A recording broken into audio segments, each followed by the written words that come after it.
Astaghfirullah. Assalamualaikum warahmatullahi wabarakatuh. Alhamdulillah wassalatu wassalamu ala Rasulillah wa ala alihi wa sahbihi wa mawalah wa la hawla wa la quwata illa billahi wa ba'd. Alhamdulillah di pagi hari ini kembali kita bisa duduk untuk bertalabul ilmi. Salawat dan salam kita haturkan kepada Nabi kita, Nabi besar Muhammad sallallahu alaihi wasallam. Kita lanjutkan kajian hadis Arba'in Nawawi dan kita masih membahas hadis kedua dari kitab ini, hadis yang dikenal dengan hadis Jibril alaihi salam. Dan kemarin kita sudah menyebutkan dua faedah dari hadis ini. Pertama tentang mengenal siapa Jibril, kemudian bicara tentang pentingnya soal dalam membuka ilmu. Maka faedah yang ketiga dari hadis Jibril adalah bicara tentang nuzul al-wahyi. Bagaimana wahyu itu turun kepada Nabi sallallahu alaihi wa ala alihi wasallam. Ulama menyebutkan bahwa wahyu turun kepada Nabi sallallahu alaihi wasallam itu ada 6 macam. Yang pertama, wahyu turun itu terkadang bitariqir ru'yah, dengan jalur mimpi. Dan mimpinya para nabi itu adalah wahyu. Contoh saja ketika Ibrahim alaihi salatu wassalam bermimpi, dalam mimpinya betul-betul dia menyembelih Ismail. Ketika dia terjaga, maka dia mendatangi putranya Ismail dan mengatakan, "Ya bunai, inni ara fil manami anni adbahuka fanzur madza tara." Wahai anakku, semalam bapakmu bermimpi, bapakmu itu menyembelih dirimu. Bagaimana pendapatmu? Karena Ismail adalah didikan Hajar, seorang ibu yang kuat tauhid dan tawakalnya kepada Allah Azza wa Jal. Maka jawaban Ismail persis seperti jawaban ibunya.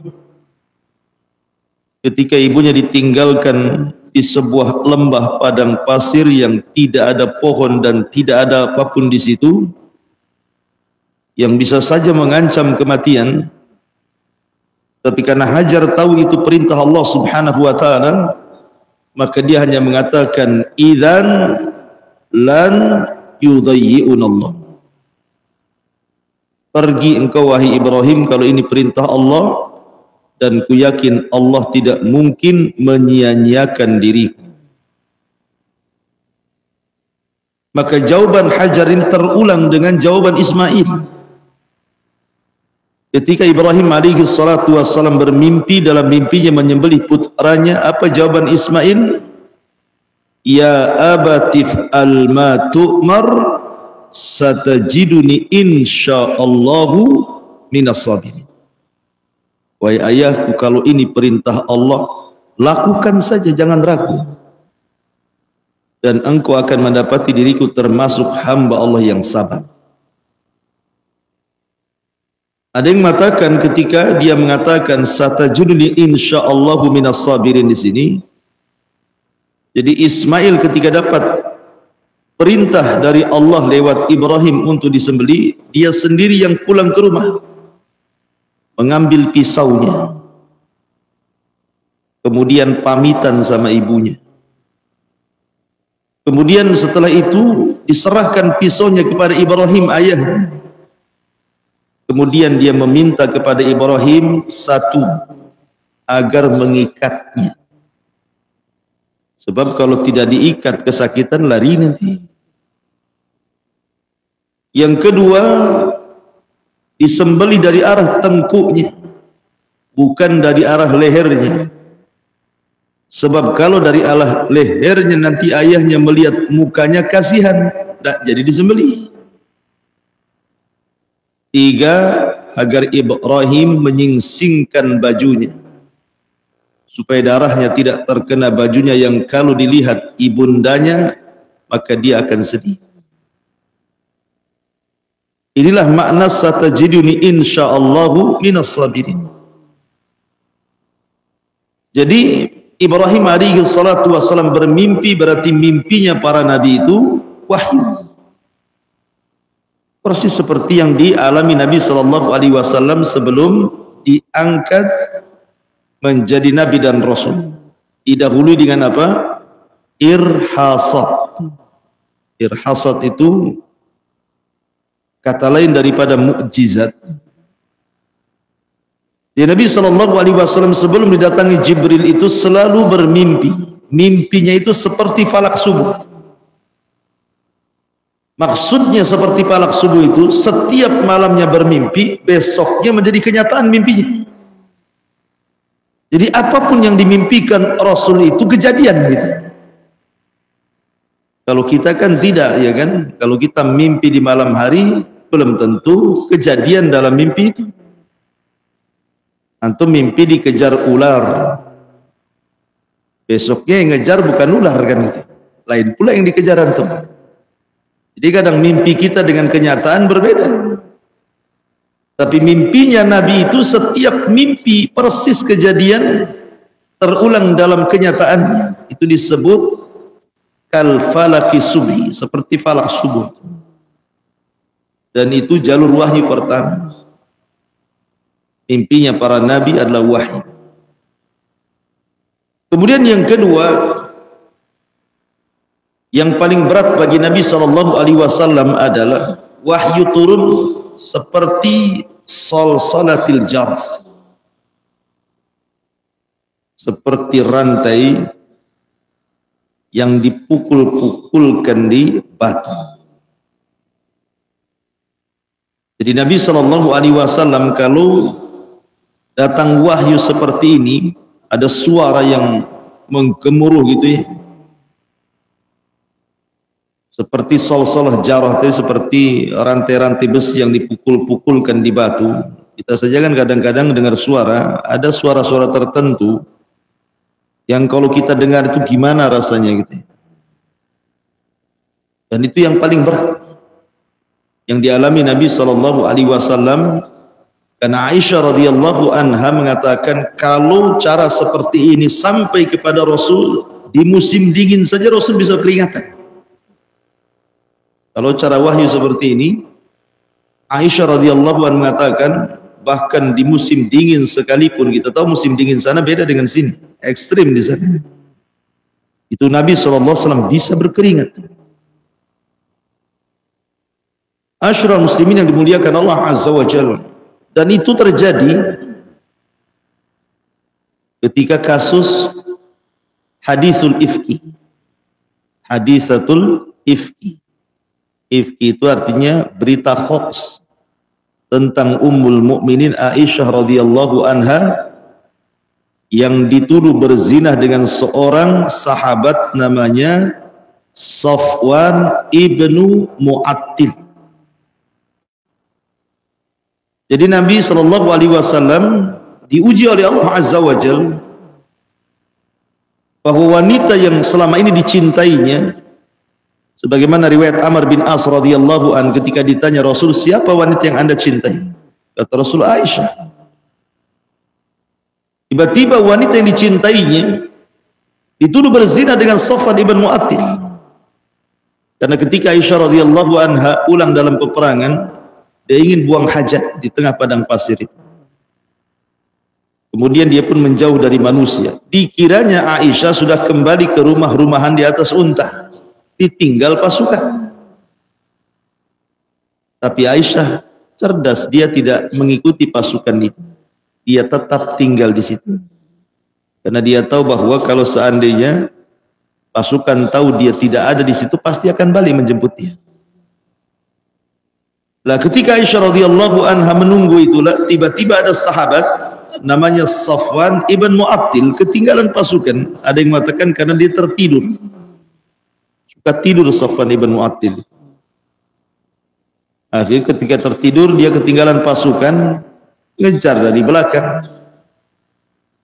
Rupanya di tengah jalan berjumpa dengan Aisyah radhiyallahu anha. Maka dinaikkanlah di atas untanya, dia yang menuntun untanya hingga sampai ke pasukan. Orang-orang munafik ada kesempatan untuk menyebar, menyakiti dan memburuk-burukan Nabi sallallahu alaihi wasallam. Tersebarlah Aisyah berzinah dengan Safwan ibn Mu'attil. Coba kalau waktu itu ada grup WA, grup WhatsApp, mungkin itu yang dipakai munafik untuk menyebar isu berita hoax itu. Maka Nabi SAW setelah peristiwa ini tidak menemui Aisyah hampir 1 bulan. Anda bisa bayangkan Aisyah ini masih muda, masih kecil gitu ya. Biasa Nabi SAW sesekali melihatnya, sesekali bicara, ngobrol, tidur satu kamar dan begitu seterusnya. Tiba-tiba tidak mendatangi 1 bulan padahal tidak kemana-mana. Kayak antum lah, istri antum ada di rumah, tapi antum tidur di rumah tetangga. Gak ngapa-ngapain sih, cuman tak mau balik saja. Perasaan istri antum gimana? Sedih juga ya. Tapi Nabi SAW punya alasan. Ia ingin menunggu wahyu tentang kebenaran berita hoax perzinahan Aisyah dengan Safwan ibn Mu'attil. Akhirnya setelah 1 bulan sesak dada Nabi karena wahyu tidak turun-turun masalahnya. Terpaksalah Rasul datang ke rumah Abu Bakar Siddiq radhiyallahu an, di mana Aisyah tinggal di situ.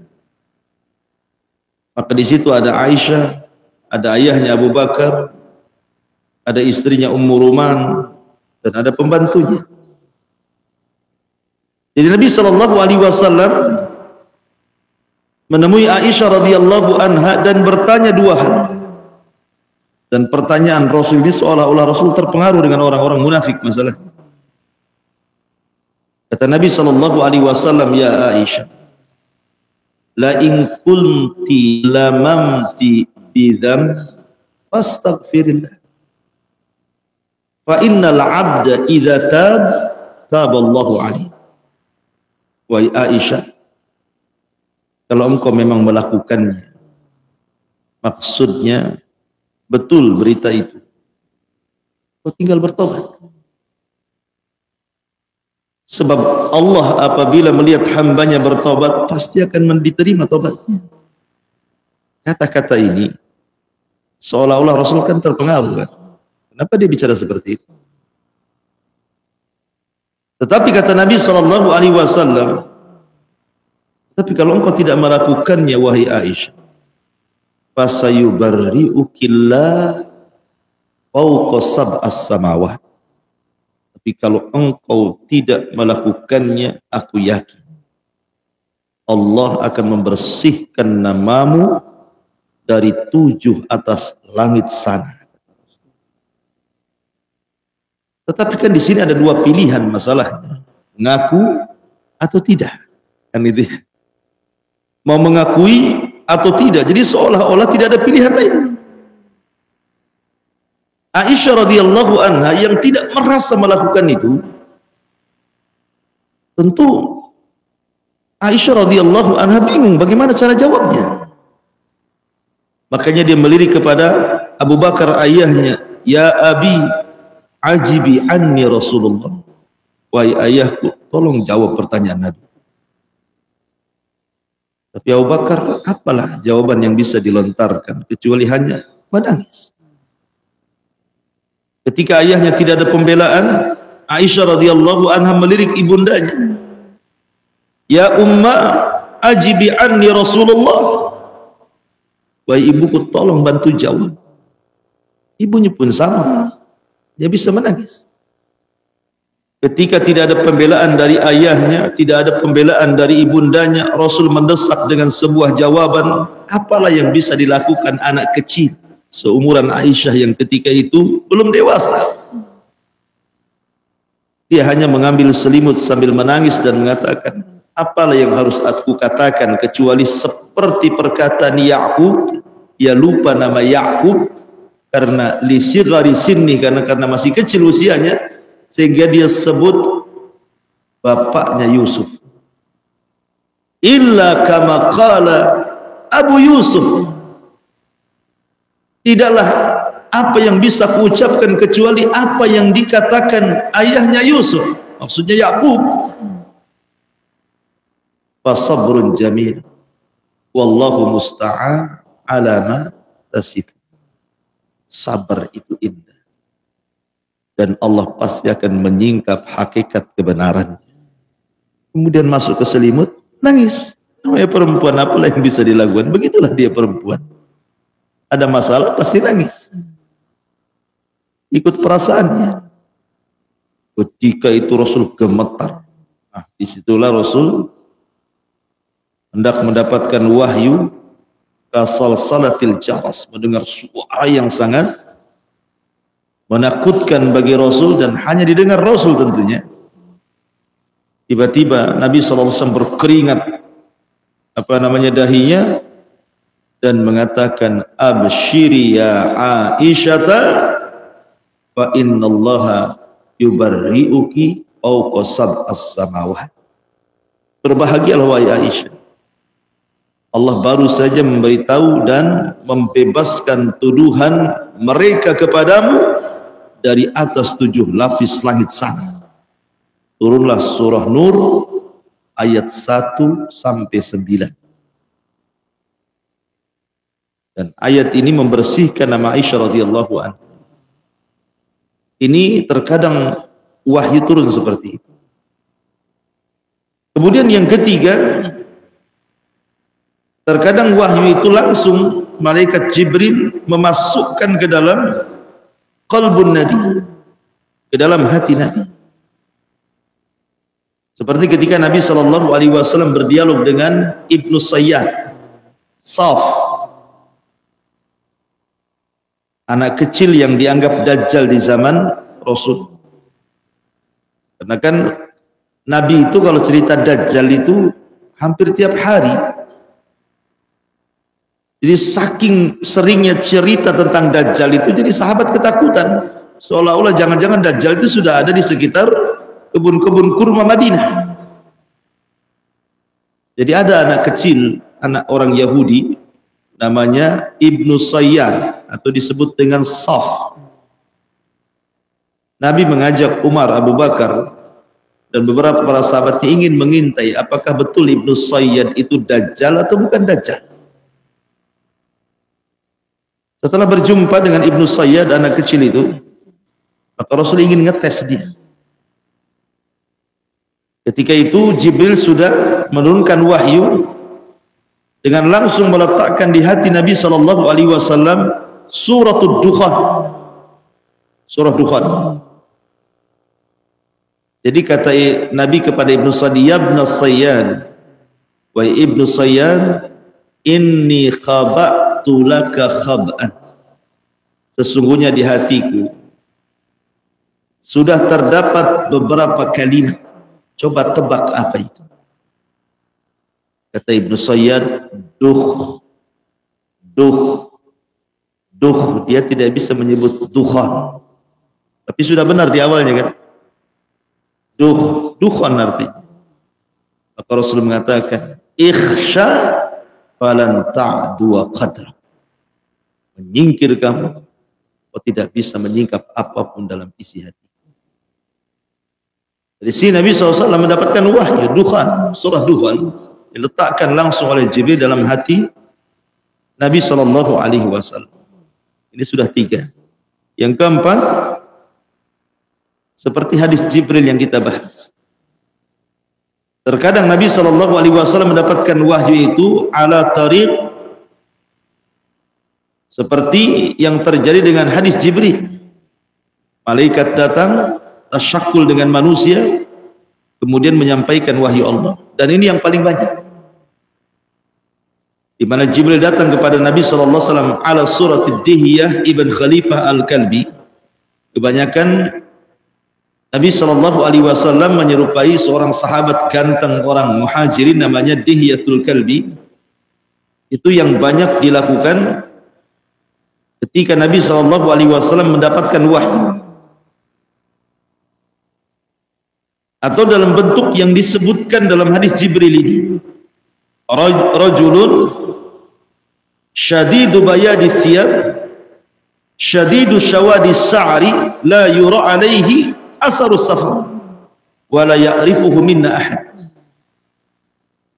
Seperti seorang laki-laki yang sangat bersih pakaiannya, sangat hitam rambutnya, tidak ada bekas safarnya, bahkan tidak ada yang mengenali siapa dia. Fa asnada rukbatayhi ila rukbatayhi wa wada'a kaffayhi ala fakhidayhi.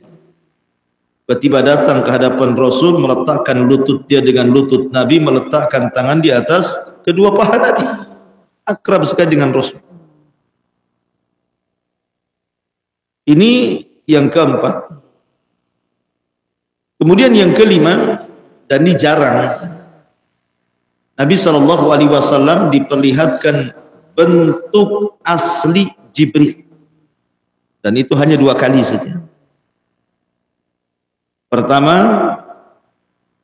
ketika Nabi SAW diangkat menjadi Nabi, belum Rasul. Nabi diperlihatkan bentuk Jibril dalam bentuk asli.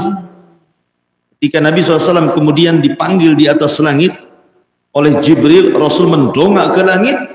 Rupanya Jibril sedang duduk di antara langit dan bumi. Lahu sittu mi'ati janah. Yang memiliki 600 sayap, yang 1 sayap saja cukup menutup langit, terbentang saddal ufuk, mulai terbit sampai tenggelam matahari.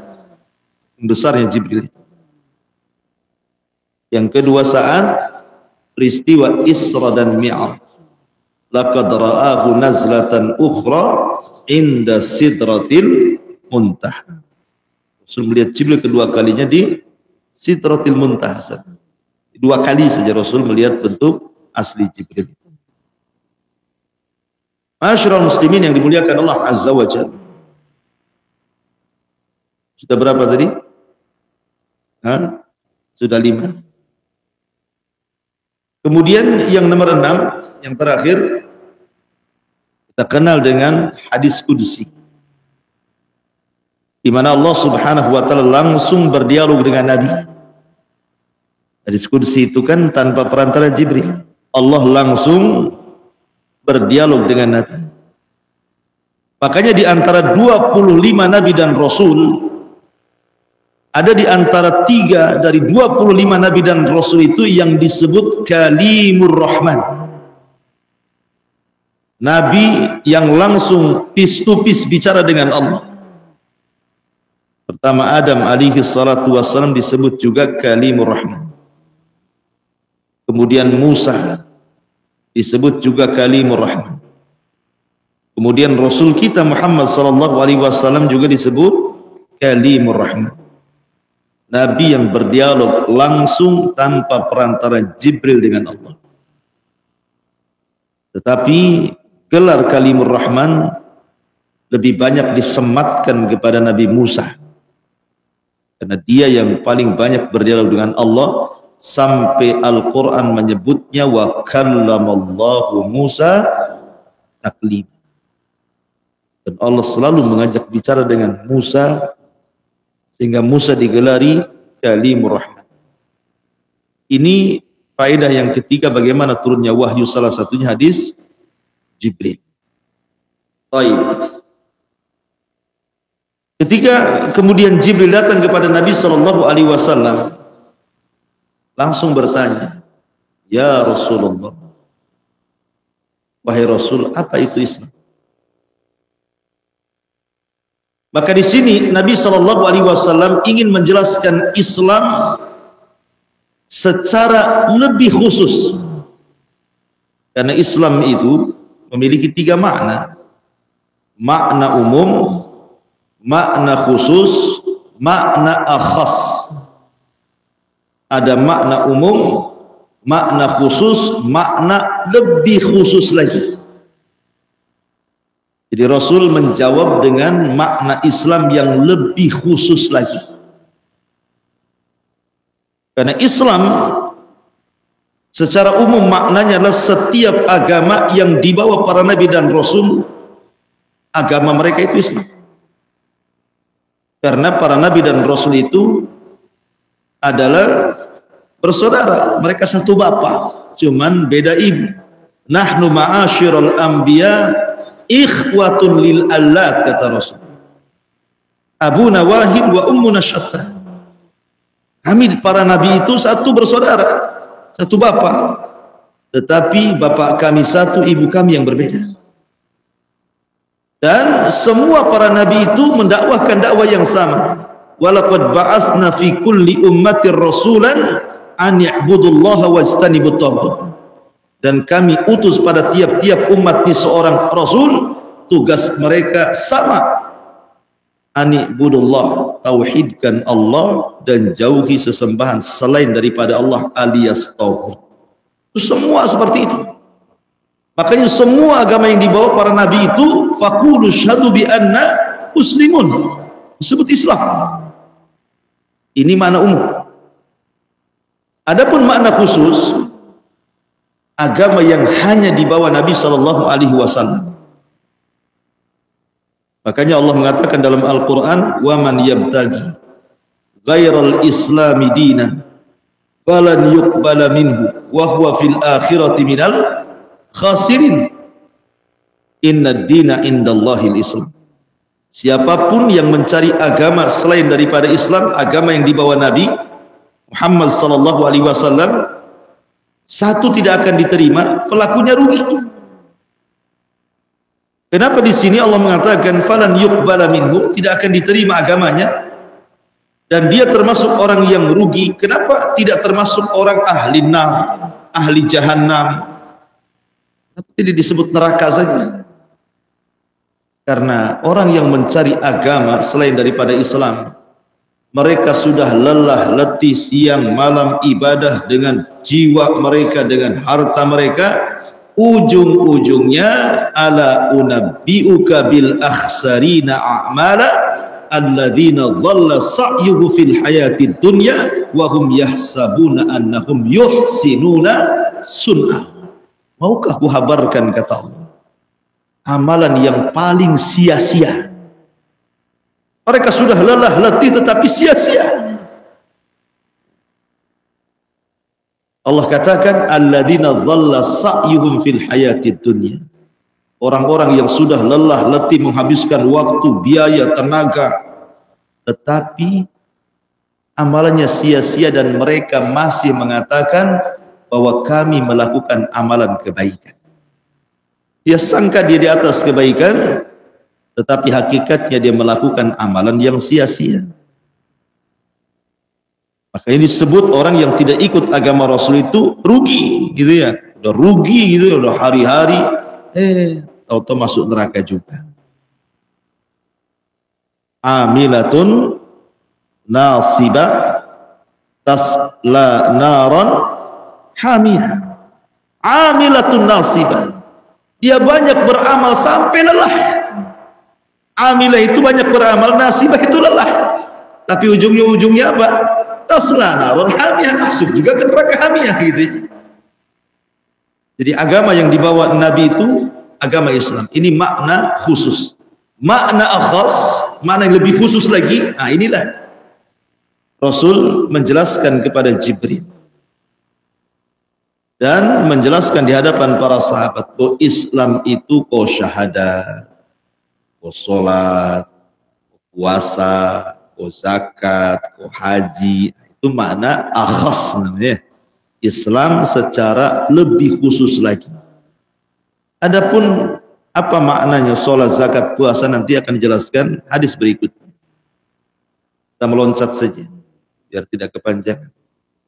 Kemudian Jibril bertanya kepada Rasulullah SAW tentang, habis itu Jibril membenarkan kan, sodakta, engkau benar. Kalimat sodakta menunjukkan bahwa yang bertanya ini tahu jawabannya. Kalau dia tidak tahu jawabannya, tidak mungkin dia mengatakan sodakta, kau benar. Pasti akan mengatakan, oh iya, jazakallah khairan, kan itu ya, sudah ngasih ilmu. Tapi ini malah mengatakan sodakta. Makanya sahabat kemudian heran, yas'aluhu wa yusaddiquhu, aneh orang ini. Dia yang tanya, dia pula yang benarkan kan. Dari sini kata para ulama, apa faedah? Kalimat sodakta itu maksudnya, kenapa Jibril bertanya padahal dia sudah tahu jawabannya? Maksudnya li'ifadatis sami'in, untuk memberikan faedah kepada para pendengar. Maka tidak masalah umpamanya antum bertanya kepada saya, bukan tujuannya ngetes, tidak, supaya yang lain tahu juga. Kan ada orang yang seperti itu. Tapi kalau tujuannya ngetes ustadznya, ya tes cerdas nggak ustadz, jangan bego pula. Dites sama antum, berarti antum murid kurang ajar namanya. Jadi Jibril ini maksudnya li'ifadatis sami'in. Dari mana kita tahu bahwa Jibril ini sedang memberikan faedah kepada orang-orang yang mendengar, yang hadir di majelis Rasul? Di ujung hadis, ketika Jibril kemudian pergi tahu-tahu hilang, nggak tahu kemana, kemudian Rasul bertanya, tahukah kamu ya Umar siapa dia? Kata Umar, Allah wa Rasulullah alam. Kata Rasulullah, fa innahu Jibril atakum yu'allimukum amra dinikum. Itulah Jibril datang kepada kalian, langsung atau tidak langsung sudah mengajarkan agama kepada kalian. Dari sini tahu bahwa kalimat sadaqta di sini, bahwa Jibril itu sedang memberikan faedah kepada orang-orang yang hadir di situ. Kemudian Jibril bertanya lagi kepada Nabi SAW, apa itu iman? Maka Rasulullah SAW mengatakan, iman itu antu'mina billahi, beriman dengan Allah Subhanahu wa ta'ala. Tentu beriman dengan Allah artinya beriman dengan wujud Allah. Kita harus beriman dengan wujud Allah, dan ini sifat yang tidak mungkin hilang dari Allah, bahwa Allah itu wujud ada. Karena ada orang-orang Jahmiyah yang dicetus oleh Jahm ibn Safwan, di mana Jahm ibn Safwan berguru dari Ja'ad ibn Dirham, dan sanad ilmunya Ja'ad ibn Dirham dari Talut, dan Talut dari Labid bin A'sam Yahudi. Jadi silsilah kelompok sesat dalam Islam itu kalau tidak dari Nasrani, dari Yahudi. Jahm ibn Safwan ini adalah pencetus akidah Jahmiyah. Salah satu keyakinannya mengingkari nama dan sifat bagi Allah. Ada Allah itu punya nama, apalagi sifat, karena menetapkan nama dan sifat itu tasyabuh dengan makhluk. Diingkari itu nama dan sifat bagi Allah. Berjumpa pula dengan kelompok Sumaniyah. Kelompok Sumaniyah ini kebalikan dari paham Jahm ibn Safwan, karena mereka kelompok musyrikun, tidak menyembah kecuali kepada Tuhan yang bisa diraba dengan panca indera. Maksudnya Tuhannya harus bisa dilihat, bisa diraba, bisa dicium, gitu, bisa dipegang. Kalau Tuhannya kayak gini, mau saya sembah. Kan ini kan kontradiktif, yang satu barat, yang satu timur kan. Yang satu mengingkari nama dan sifat, yang satu berlebihan, nyembah Tuhan harus nampak kayak tiang gini Tuhan. tampak, bisa dipegang, bisa dicium, diraba gitu ya. Berdebatlah dua orang ini, satu kelompok Sumaniyah, satu pula Jahm bin Safwan yang mengkiri nama dan sifat bagi Allah. Ya Jahm, sif lana rabbak. Kata orang-orang Sumaniyah ini, wahai Jahm, tolonglah sifatkan Tuhanmu itu macam mana? Namanya orang mengingkari nama dan sifat, macam mana cara menetapkannya? Mau disebut nama dia ingkari nama, mau dikatakan sifatnya dia pula mengingkari sifat. Macam mana caranya? Bingunglah Jahm ibn Safwan. Akhirnya dia meminta waktu sebulan, 40 hari. Tolong waktu 40 hari ini biarkan aku merenung, nanti akan keluar jawabannya. Keluar, masuk ke dalam rumah 40 hari tidak sholat jamaah, yang tidak sholat 5 waktu, semedi, mencari-cari jawaban siapa Tuhannya. Bingung sendiri dia. Akhirnya setelah 40 hari keluar dia, datang orang Sumaniyah. Gimana Jahm jawabannya? Kata Jahm bin Safwan, Tuhanku karihi, seperti angin. Kau bisa rasakan angin? Ya. Kau bisa melihat angin? Tidak.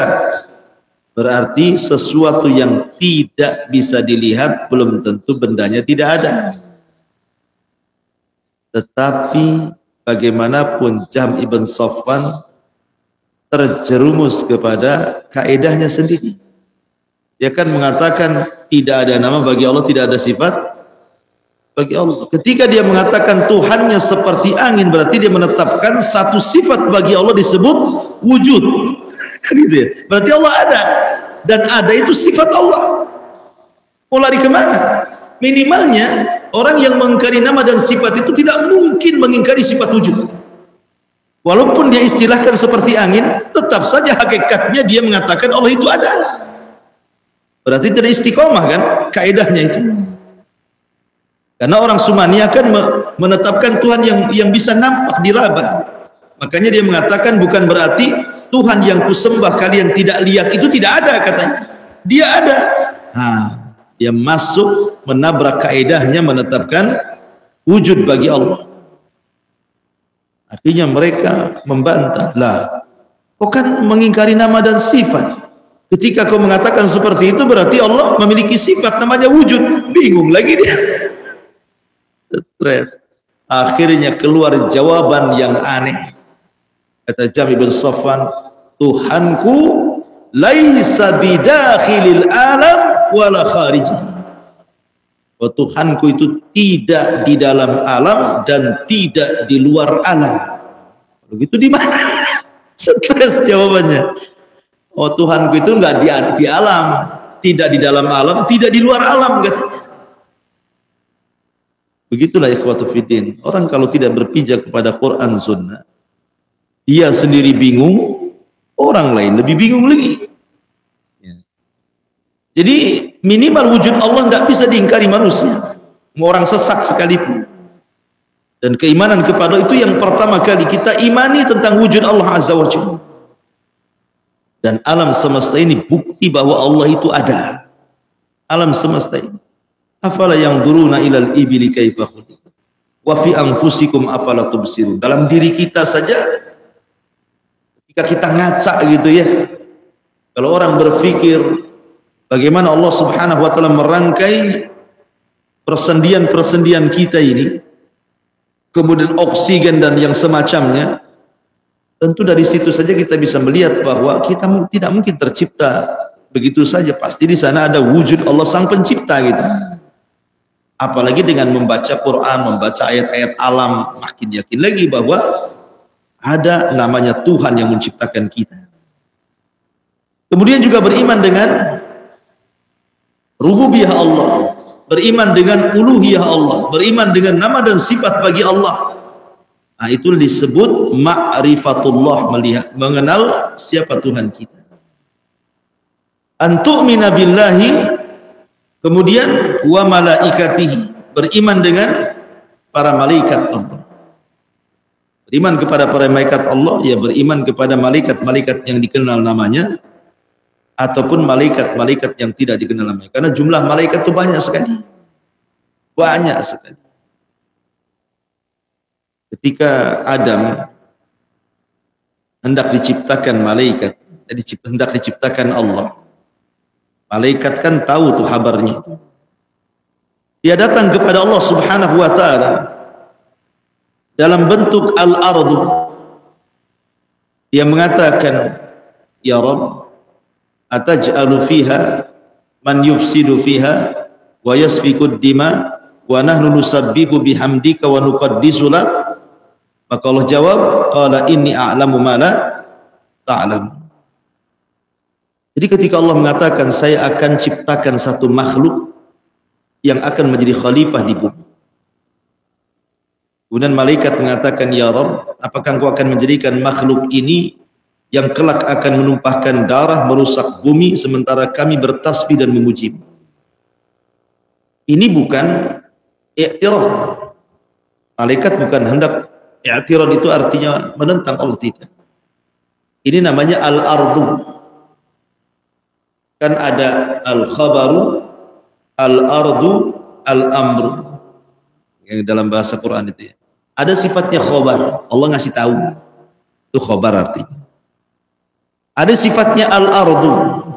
Ardu itu maksudnya ngasih pilihan. Malaikatnya mau ngasih pilihan.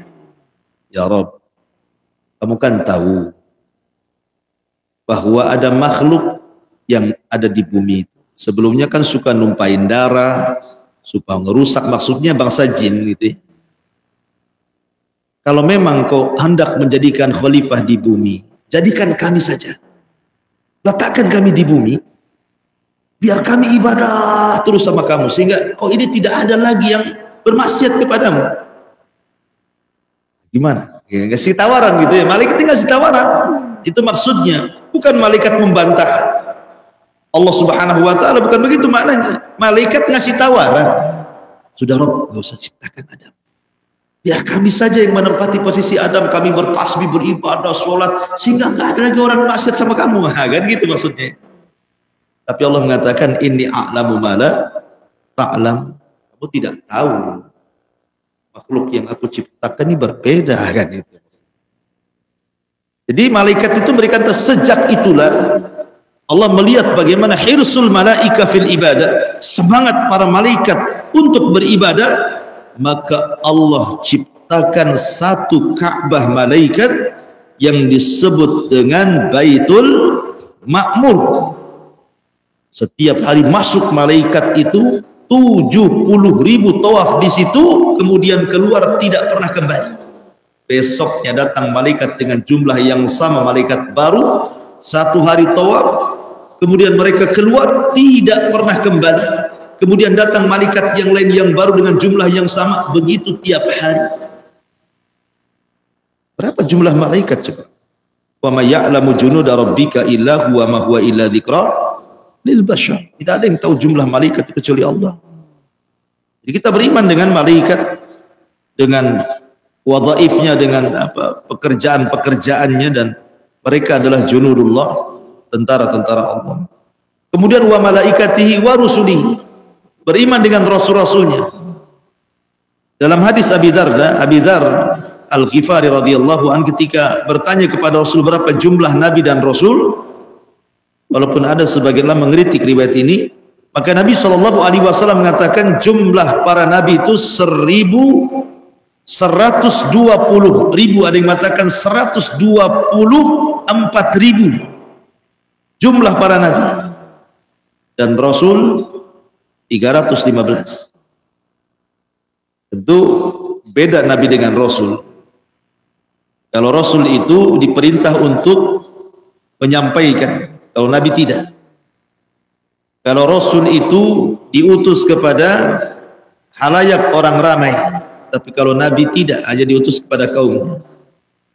Kalau rasul membawa syariat baru, tapi kalau nabi tidak, dia meneruskan syariat nabi yang sebelumnya. Kalau rasul diutus kepada kaum yang bertentangan akidahnya, tetapi kalau nabi tidak. Itulah definisi-definisi yang disebutkan para ulama perbedaan nabi dan rasul. dengan singkat saya katakan setiap Rasul Nabi, tapi tidak setiap Nabi dia Rasul. Gitu. Beriman kepada para Nabi dan Rasul. Dan yang kita kenal 25 Nabi dan Rasul. Nama-namanya jelas. Yang 18 nama tercantum dalam surah Al-An'am. Dalam surah Al-An'am dicantumkan 18 nama Nabi-Nabi dan Rasul. Adapun sisanya sehingga genap menjadi 25 Nabi dan Rasul tersebar di beberapa ayat dalam beberapa surat. Tetapi yang paling banyak disebutkan namanya dalam surah Al-An'am. Hampir 18 dalam satu ayat. Ya. Baru yang lainnya tersebar di beberapa ayat dalam Al-Quran. Intinya 25 Nabi dan Rasul. Lah dari 25 Nabi dan Rasul tidak semua diceritakan. Ada Nabi yang diceritakan detail sedetail-detailnya. Mulai lahirnya, masa remajanya, dewasanya, tuanya, wafatnya dijelaskan. Seperti Musa, Ibrahim, cukup lengkap. Tapi ada Nabi diceritakan global saja. Nabi Soleh, Syuaib, global. Anehnya ada Nabi tercantum namanya, kisahnya pula tak ada. Seperti Zulkifli, Nabi Yusa, enggak ada. Al-Yasa gitu. Tetapi terkadang walaupun tidak ada dalam Quran, dijelaskan dalam sunnah. Itu beriman kepada para Nabi dan Rasul. Antuk minabil Rusul. Kemudian dengan kitab. Sama kitab-kitab yang Allah turunkan itu juga kan banyak. Yang disebut dengan suhuf, tidak ada namanya, ya lembaran gitu saja. Tapi kita harus beriman. Yang kita kenal namanya harus beriman lagi. Taurat, Zabur, Injil, Quran. Taurat turunkan kepada Musa, Zabur turunkan kepada Daud, Taurat, Injil turunkan kepada Isa, Al-Quran diturunkan kepada Rasulullah. Maka kita wajib beriman. La nufarriqu baina ahadin mir rusul. Kita wajib beriman kepada Taurat, Zabur, Injil, Quran dan yang sebelumnya disebut suhuf. Walaupun ada riwayat, walaupun riwayat ini fihi nazar. Ada kritikan di antara ulama bahwa ketika Allah menurunkan kitab dari langit itu jumlahnya 104. 104. Yang 4 itu ma'ruf, disebut dengan Taurat, Zabur, Injil, Quran, ini ma'ruf 4 ini. Yang 100 itu tidak ma'ruf karena disebut suhuf lembaran. Yang 100 suhuf itu 50 lembar diberikan kepada Nabi Syith. Nabi Syith itu Nabi setelah Adam, sebelum Idris. Kemudian 30 lembar diberikan kepada Idris. Kemudian 10 lembar diberikan kepada Ibrahim. Kemudian 10 lembarnya diberikan kepada Musa selain Taurat. Jadi jumlahnya 100. Yang 100 ini kemudian Allah kumpulkan di satu kitab namanya Taurat. Yang 100 dengan Taurat dikumpulkan di satu kitab namanya Zabur. Yang 100 suhuf Taurat dan Zabur dikumpulkan di sebuah kitab yang disebut dengan Injil. Yang 100 kitab Injil, Zabur dan Taurat dikumpulkan di dalam Al-Quran. Dan Al-Quran diturunkan dalam satu surat yang disebut dengan Ummul Kitab Al-Fatihah. Dan Al-Fatihah terkumpul dalam kalimat Iyyaka na'budu wa iyyaka nasta'in. Baik, itu beriman dengan kitab. Antuk mina bil kitab, bil kutub, dengan kitab-kitab.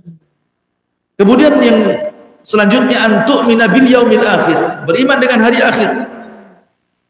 Hari akhir itu maksudnya ada yang mengatakan akhir daripada dunia, kiamat, ya kan? Ada juga hari akhir itu maksudnya lawan daripada ula. Ula itu dunia, akhir itu akhirat maksudnya. Berarti maksud yaumul akhir itu bisa dengan dimaksudkan akhir daripada dunia, kiamat. Ada juga yang dimaksudkan hari setelah kebangkitan. Itulah yaumul akhir. Berarti kalau kita satukan faedahnya, beriman dengan hari akhir, beriman dengan kematian.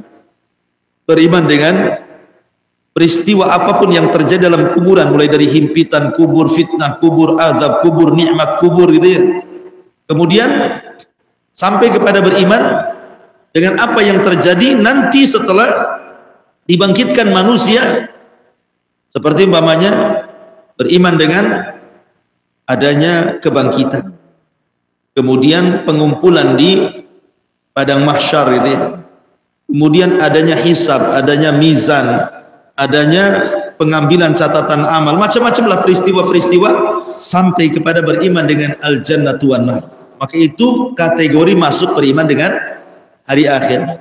Baru yang terakhir, ini juga tidak kalah pentingnya, beriman dengan qada dan qadar.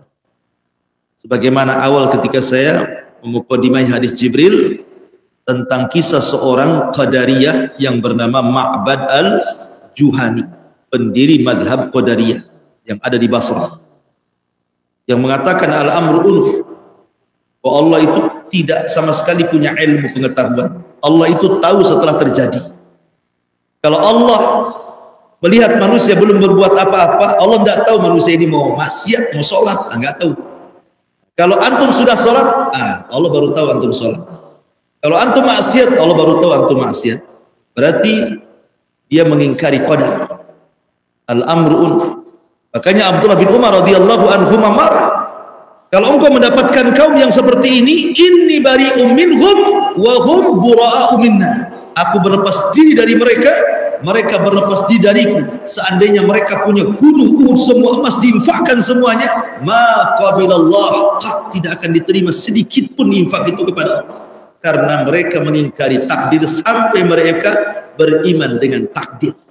Ini kan mengingkari takdir namanya. Mengingkari ilmu Allah itu mengingkari takdir. Makanya Imam Syafi'i mengatakan jadilul qadariyata bil ilmi. Debat mereka soal ilmu Allah. Fa in asbatu wa illa kufir. Kalau mereka menetapkan, kalau tidak kafirkan mereka, katanya. Karena mereka mengingkari ilmu bagi Allah. Kita ahli sunnah menganggap Allah itu maha tahu yang telah, yang sedang, dan yang akan datang. Dan perkara yang mustahil terjadi, kalau terjadi Allah tahu. Semua Allah itu maha tahu gitu loh. Orang ini mengingkari ilmu Allah. Kafir ikhwan kalau orang mengingkari ilmu Allah. Masa Allah disifati dengan sifat jahil, kan mustahil. Makanya qadariyah ini disesatkan para ulama. Bahkan qadariyah ini termasuk majusinya umat ini. Dari kalangan Mu'tazilah, kalangan Rafidah, Zaidiyah, dan begitu seterusnya yang terpapar dengan pemahaman qadariyah ini. Tapi ada lawan qadariyah disebut dengan Jabriyah. Terbalik pula Jabriyah ini. Kita ini seperti wayang. Antum kalau pernah tengok wayang kulit, wayang golek, bukan wayang uong ya. Kalau wayang uong kan orangnya. Kalau wayang kulit, wayang golek kan, wayang kulit kan tipis dari kulit, golek ya dari golek lah, dari kayu. Itu kan benda mati kemudian dihidupkan sama dalang. Ya kan terserah dalang lah dia mau memainkan wayang itu. Kita ini seperti wayang, dalangnya Allah. Jadi kita ini tidak bisa berbuat apa-apa. Jadi kalau antum sholat, ya Allah yang berkehendak antum sholat. Jika antum maksiat, ya Allah yang berkehendak antum maksiat. Itulah orang-orang Jabriyah. Mereka mengatakan, siapa yang menciptakan antum? Allah. Siapa yang menciptakan perbuatan antum? Allah. Siapa yang menciptakan maksiat? Allah. Berarti Allah ciptakan kita, Allah ciptakan gerakan kita, Allah ciptakan maksiat untuk kita, berarti Allah yang buat. Jadi jangan salahkan kalau saya maksiat, karena itu yang berkehendak. Sama dengan orang musyrik yang mengatakan la sya'allah ma asyrakna. Kalau Allah berkehendak kami tidak akan melakukan kesyirikan. Kalau Allah berkehendak, kami tidak akan melakukan kesyirikan. Berarti kan ini kehendak Allah kami melakukan kesyirikan. Seolah-olah begitu. Kapan lu tobat? Tunggu takdir. Kan ada ya di masyarakat kan seperti itu tuh. Ini Jabriyah namanya. Kapan lu tobat? Di takdirnya kalau tobat Ustaz. Dari mana? Kok tidak diusahakan, diupayakan? Itu Jabriyah, disebut Jabriyah namanya. Ini bahaya. Yang satu qadariyah seolah-olah dia punya masyiah sendiri.